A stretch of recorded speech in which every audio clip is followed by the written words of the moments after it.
पिछली किस्त में मैं आपको पहलवान से मिलने की स्टोरी सुना रहा था। एक रोज़ अचानक ही कसूर का रहने वाला एक आदमी इस होटल में पहुंच गया, जो मुझे अच्छी तरह जानता था। इस शख्स ने मुझे ब्लैकमेल करने की कोशिश की थी और मैं इसे बहाने से कुछ दूर कदीम शहर की फसील के करीब सुनसान पार्क में ले गया और इसका गला घोंट कर लाश गंदे नाले में फेंक दी। दूसरे रोज़ इसकी लाश मिल गई, लेकिन पुलिस ये सुराग नहीं लगा सकी कि इसका कातिल कौन है। मैं एक बार फिर मुतमईन हो गया, लेकिन इस बार भी अमनो अमान की सूरत हाल ज़्यादा दिनों तक बरकरार नहीं रह सकी।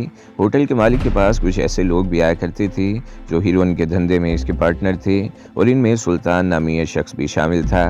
लेकिन इन दिनों इसने ना तो मूंछ रखी हुई थी और ना ही वो ऐसा सेहतमंद हुआ था। बहरहाल हम होटल के तमाम मुलाजिम रात को होटल बंद होने के बाद छत पर सोया करते थे। मेरी ड्यूटी रात 11 बजे ख़त्म हो जाया करती थी और मैं थकन से चूर छत पर जाकर सो जाया करता था। इस रात भी मैं मामूल के मुताबिक अपनी ड्यूटी ख़त्म करके छत पर जाकर अपनी चारपाई पर सो गया था। मुझे अच्छी तरह याद था कि जब मैं छत पर जा रहा था तो सुल्तान नामी एक शख्स भी सीट के पास बैठा हुआ था। मैं इस वक्त गहरी नींद में था कि शोर की आवाज़ सुनकर मेरी आँख खुल गई और फिर मुझे फ़ौरन ही गड़बड़ का एहसास हो गया। पुलिस ने होटल पर छापा मारा था। छत पर सोए हुए मुलाजिम भी जाग गए थे और बदहवास होकर इधर उधर भाग रहे थे। कुछ लोग सीढ़ियों से भागते हुए ऊपर आ रहे थे। ऊपर अंधेरा था। एक आदमी ने एक थैला मेरे हाथों में थमा दिया। इसके अल्फाज अब भी मुझे याद हैं। इसने कहा था, ये थैला लेकर भाग जाओ यहाँ से, मैं बाद में तुम्हें तलाश कर लूँगा। वो होटल का सेठ था। मैं जानता था कि होटल के बाज़ मुलाजिम भी हीरोइन के धंधे में मुलव्वस थे। अंधेरा होने की वजह से सेठ ने मुझे पहचाना नहीं था और थैला मेरे हाथ में थमा दिया था। मैंने होटल की पिछली तरफ टांगा स्टैंड में छलांग लगा दी और भागता हुआ वहाँ से दूर निकल गया। इस थैले में तकरीबन 1 किलो हीरोइन और 1 लाख रुपए के करीब नकद रकम थी। ये थैला कब्जे में आने के बाद मेरा दोबारा होटल की तरफ जाने का कोई इरादा नहीं था। मैंने वो रात जा मीरा के एक दरबार के कंपाउंड में गुजारी। वहाँ मेरी तरह और भी बहुत से लावारिस लोग पड़े हुए थे। वो जगह मुझे अच्छी लगी। बलंग और मजजूब टाइप के और भी बहुत से लोग थे। किसी को मुझ पर शुबा नहीं हो सकता था और ना ही कोई मेरी तलाश में इस तरफ आ सकता था। ये जगह मेरे लिए महफूज थी। यहाँ सोने और खाने का भी कोई मसला नहीं था। सोने के लिए वसी और इस कंपाउंड का फ़र्ज था और खाने की परेशानी इस तरह नहीं थी कि यहाँ हर वक्त लंगर बढ़ता रहता था। मुखैर हजरात पकी पकाई देगे ख़रीद कर गरीबों और मुस्तहिक लोगों में बांटते रहते थे और मुझ जैसे हराम खोर भी ऐश करते थे। मैं कई रोज़ इस दरबार में रहा। मेरे थैले में अगरचे बड़ी रकम मौजूद थी, लेकिन मैंने वो थैला एक मरतबा भी नहीं खोला। अपनी जान से ज़्यादा इसकी हिफाजत की। खाने पीने को मुफ्त मिल जाता था। लोगों से खैरात के पैसे भी मिल जाते थे। एक आदमी ने तो मुझे कपड़ों का एक नया जोड़ा भी दिया। कई रोज़ बाद जब मुझे इत्मीनान हो गया कि होटल के मालिक की तरफ से मेरी तलाश का हंगामा सर्द पड़ चुका है, तो मैं इस दरबार से निकला और सबसे पहले अपना हुलिया बदल कर किराए के एक मकान का बंदोबस्त किया और फिर वहीं मेरी ज़िंदगी का वो दौर शुरू हुआ जो मैं कभी नहीं भुला सकूँगा। थैले से मिलने वाली रकम और 1 किलो हीरोइन ने मुझे शहर का एक बहुत बड़ा मुनशियात फरोश बना दिया था। मेरा एक बाकायदा ग्रोह था। होटल के मालिक पहलवान को भी पता चल गया कि मैं कौन हूँ। इससे भी मेरी ठन गई और हम में बाकायदा जंग शुरू हो गई। मेरे दुश्मनों की तादाद में बतदरीज इजाफा शुरू हो गया। मेरे हाथों मारे जाने वालों की तादाद भी बढ़ती जा रही थी। पुलिस भी अगरचे मेरे पीछे लगी हुई थी, लेकिन पुलिस के कई ऑफिसर मेरे पेरोल पर थे, इसलिए मेरे और पुलिस के दरमियान फासला बरकरार रहा। लेकिन जब एक पुलिस सब इंस्पेक्टर भी मेरे हाथ मारा गया तो मेरे गिर्द पुलिस का घेरा तंग होने लगा। इत्तफाक से रज़िया से मुलाकात हो गई। इसने अपना कसूर वाला मकान बेच दिया था और लाहौर में सेट होने की कोशिश कर रही थी। मैंने कई रोज़ तक शाम नगर में रज़िया के मकान में रोपोश रहा। इस दौरान मैंने सर के बाल और दाढ़ी बढ़ा ली और फिर रज़िया ही की आड़ में लाहौर से निकल गया था और न जाने कहाँ कहाँ की खाक छान कर फिर इन्हीं लोगों के रूबरू था। मेरी ज़िंदगी के पुराने किरदार आहिस्ता आहिस्ता फिर सामने आना शुरू हो गए। पहले रज़िया और अब सुल्तान, जिसे रज़िया शाहजी कहती थी। शाहजी गेट में दाखिल होने के बाद 90 तोले कदम उठाता हुआ हमारी तरफ आ रहा था। इसके पैरों में तिल्ले वाली सलीम शाही से चुरर चुरर की आवाज़ें निकल रही थीं। मैंने तो इसे देखते ही पहचान लिया था। इसकी सेहत अच्छी होने के अलावा चेहरे पर सिर्फ मूंछों का इजाफा हुआ था, जबकि मेरा हुलिया इस ज़माने की निस्बत बहुत बदला हुआ था। जब वो लॉन में दाखिल हुआ तो रज़िया इस्तकबाल के लिए खड़ी हो गई। मुझे भी उठना पड़ा था। करीब आकर शाहजी ने पहले रज़िया से हाथ मिलाया, फिर मेरी तरफ उलझी हुई नज़रों से देखने लगा। ये नाजी है शाहजी, रज़िया ने मेरा तारुफ करवाया। मैं इसे आपको मिलाना चाहती हूँ। मेरा नाम सुनकर शाहजी चौंक सा गया। इसने अगरचे मुझसे बड़ी गर्मजोशी से हाथ मिलाया था, लेकिन इसकी आंखों में उलझन बढ़ गई। रज़िया ने शाहजी के लिए मिठाई मंगवा ली और फिर बातों का सिलसिला शुरू हो गया। मेरा ख्याल था कि शाहजी मेरे नाम पर चौंका था, लेकिन इसने शक्ल से मुझे पहचाना नहीं था। हम तकरीबन 1 घंटे तक बातें करते रहे। इस दौरान ज़ेरे ज़मीन दुनिया के हवाले से कुछ पुरानी बातें भी ज़ेरे बहस आई थीं। मेरा नाम लिए बगैर शाहजी ने कुछ ऐसे मार्कों का तज़किरा भी किया था जिनकी ज़िम्मेदारी 100% मुझ पर ही आयद होती थी, लेकिन किसी भी मौके पर मैंने ये महसूस नहीं किया कि शाहजी मुझे पहचान गया है। तो फिर क्या ख्याल है शाहजी? रज़िया ने असल मौजू पर आते हुए कहा।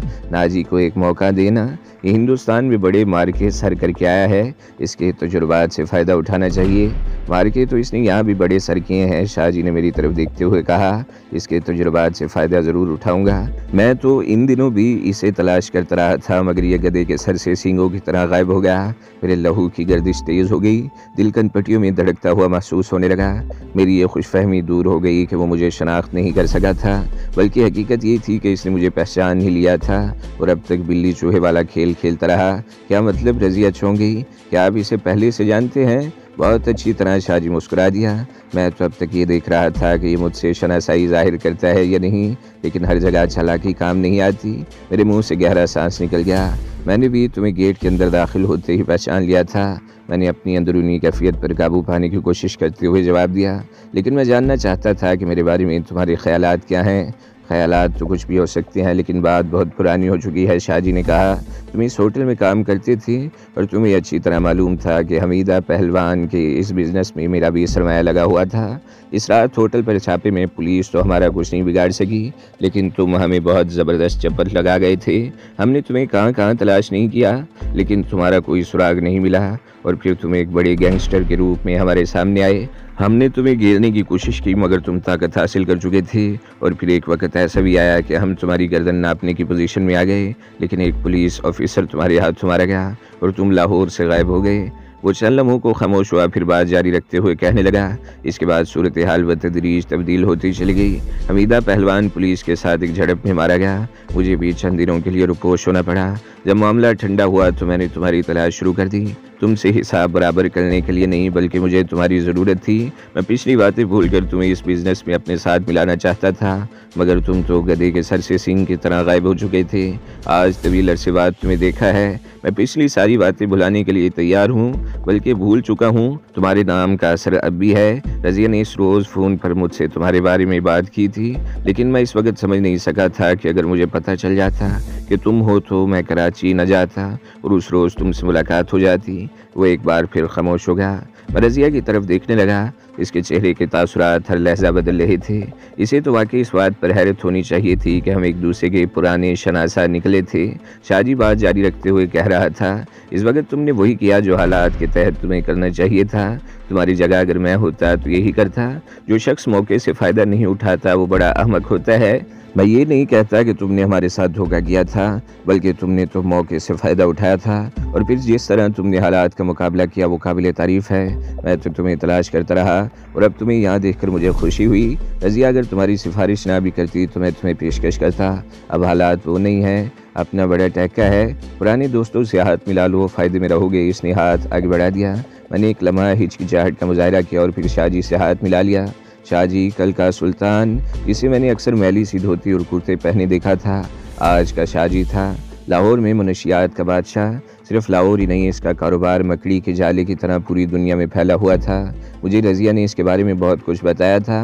मैंने शाहजी के बारे में जहन में बड़ी अजीब तस्वुरात कायम किए थे, लेकिन इसे देखकर मुझे इससे भी ज़्यादा हैरत हुई थी कि एक मामूली सा टटपुंजिया चंद महीनों में ही मुनशियात की मार्केट पर छा गया था। शाहजी ने मेरी तरफ दोस्ती का हाथ बढ़ाया था और मैंने इसे हाथ मिला लिया था। बज़ाहिर इसने पिछली सारी बातें भूल जाने की बात की थी, लेकिन मैं जानता था कि ऐसी बातें आसानी से नहीं बुलाई जा सकती। मैं इनका 1 लाख रुपया नकद और तकरीबन 1 किलो हीरोइन लेकर भागा था। इस ज़माने में भी 1 किलो हीरोइन कई लाख की थी। जब तक मैं इनकी निगाहों से उजल रहा था वो इस बात को भूले रहे थे। उन्होंने सब्र कर लिया था, लेकिन अब मैं दोबारा सामने आ गया था। ये ज़ख्म किसी भी वक्त हरा हो सकता था। शाहजी से मुलाकात और इस पेशकश के बाद भी मैंने अपने मंसूबे को नज़रअंदाज नहीं किया था। मैंने अपनी इस मंसूबे पर बहरहाल अमल करना था। ठीक है नाजी बाबू, शाहजी कुर्सी से उठते हुए बोला, ये तो हमारी पहली मुलाकात थी। एक दूसरे से असर नो तारुफ हुए हैं। कल हमारी तफसीली मुलाकात होगी, फिर तुमसे प्रोग्राम बनाएंगे। वैसे मैंने तुम्हारे लिए एक काम सोच लिया है। अगर तुम्हें मुल्क से बाहर भेजा जाए तो तुम्हें कोई एतराज़ तो नहीं है? मुझे तो कोई एतराज़ नहीं है, लेकिन मेरे पास पासपोर्ट नहीं है और ना ही बन सकता है, मैंने जवाब दिया। इसकी तुम फिक्र न करो, पासपोर्ट बन जाएगा, शाहजी ने कहा।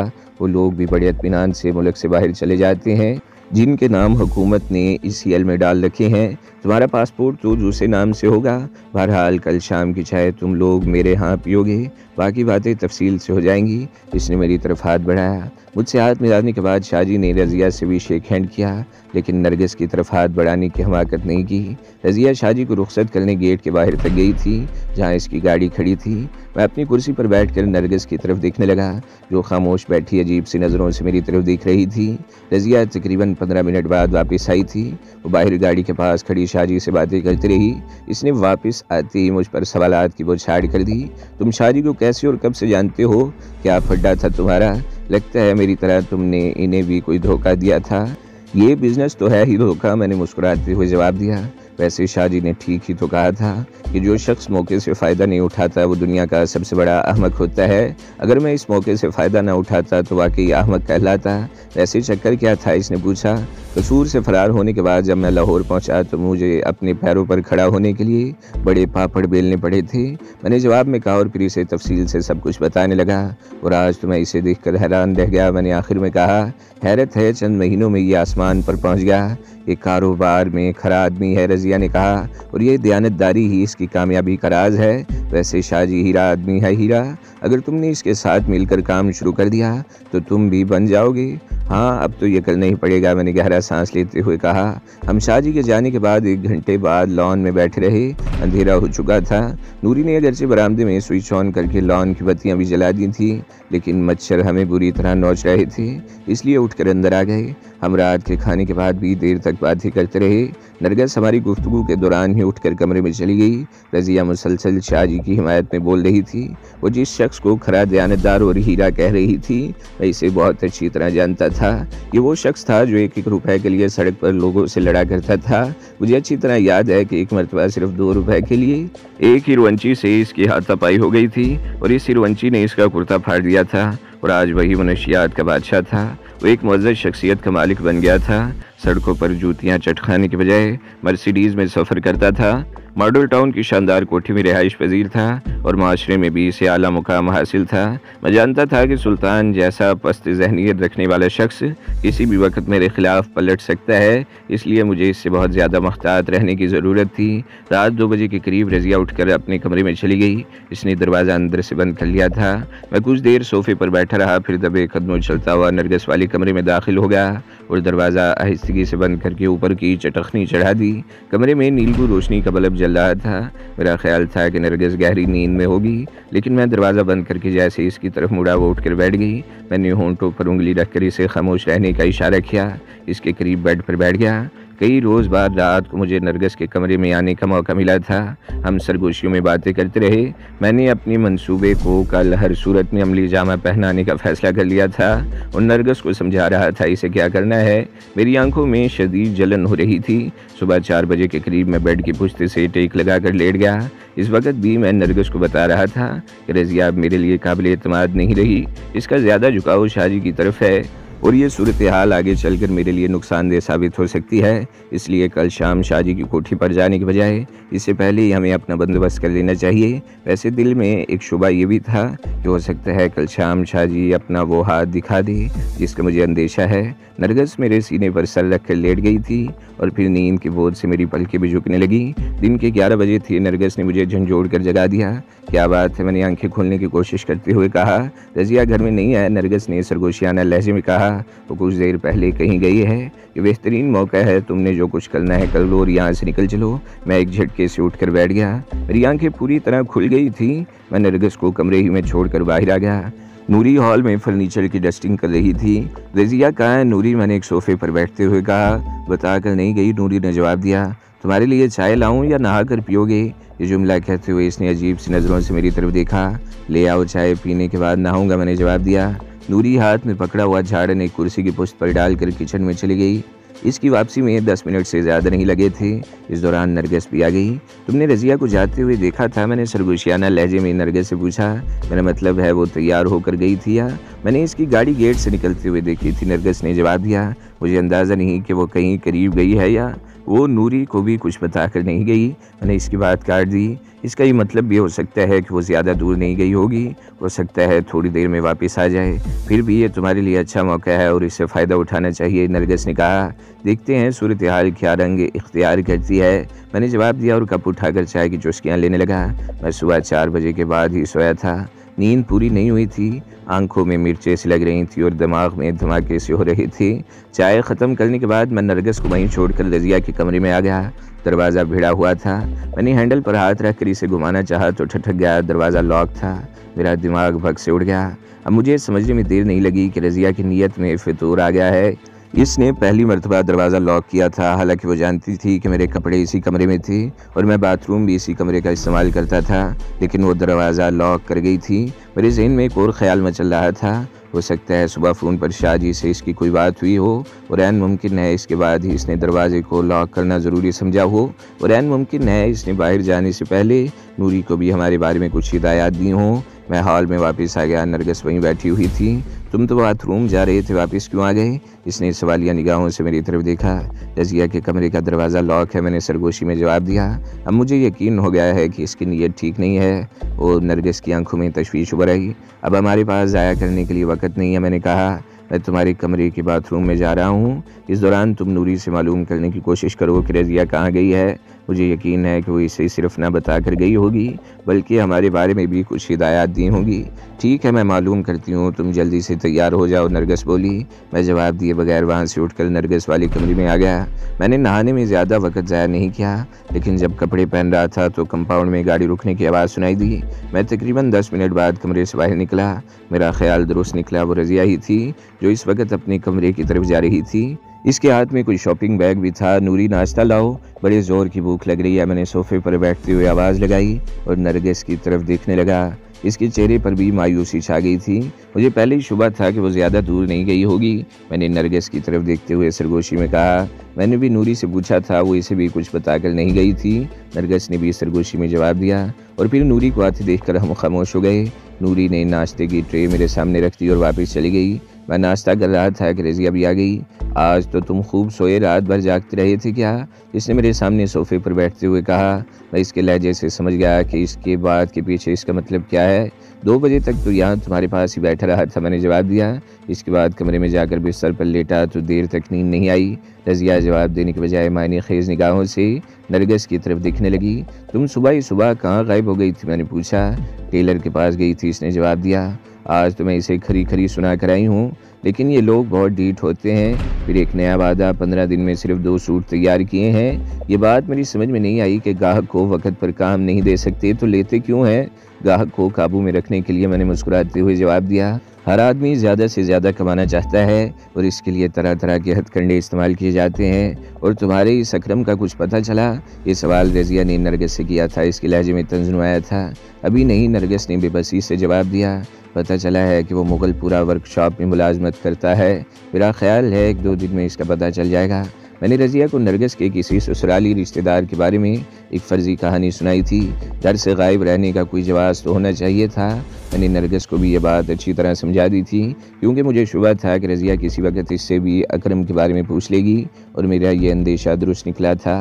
अभी हम बातें कर रहे थे कि टेलीफोन की घंटी बज उठी। रज़िया ने अपनी जगह से उठकर कॉल रिसीव की। फ़ोन पर बात करते हुए इसके चेहरे का रंग हर लहजा तब्दील हो रहा था। 4-5 मिनट तक बात करने के बाद इसने रिसीवर रखा तो इसके चेहरे पर परेशानी के तासुरात नुमाया थे। क्या हुआ, खैरियत तो है? किसका फ़ोन था? मैंने पूछा। मेरी एक दोस्त का एक्सीडेंट हो गया है, मैं मियो अस्पताल जा रही हूँ, वापसी में शायद देर हो जाए। तुम लोग खाने पर मेरा इंतज़ार मत करना, रज़िया ने कहा। ओ, मेरे मुँह से बेख्तियार निकल गया। ज़्यादा सीरियस है क्या? ये तो वहाँ जाकर ही पता चलेगा। बेगमपुरा के करीब जीटी रोड पर ईंटों से लदे हुए ट्रक ने कार को टक्कर मारी है।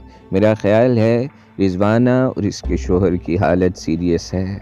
तो दोस्तों, अगली किस्त सुनने के लिए हमारे चैनल को ज़रूर सब्सक्राइब करें, वीडियो को लाइक करें और बेल के आइकन पर भी क्लिक कर दें, ताकि हर जो आने वाली वीडियोज़ हैं वो आपको सबसे पहले मिलती रहें।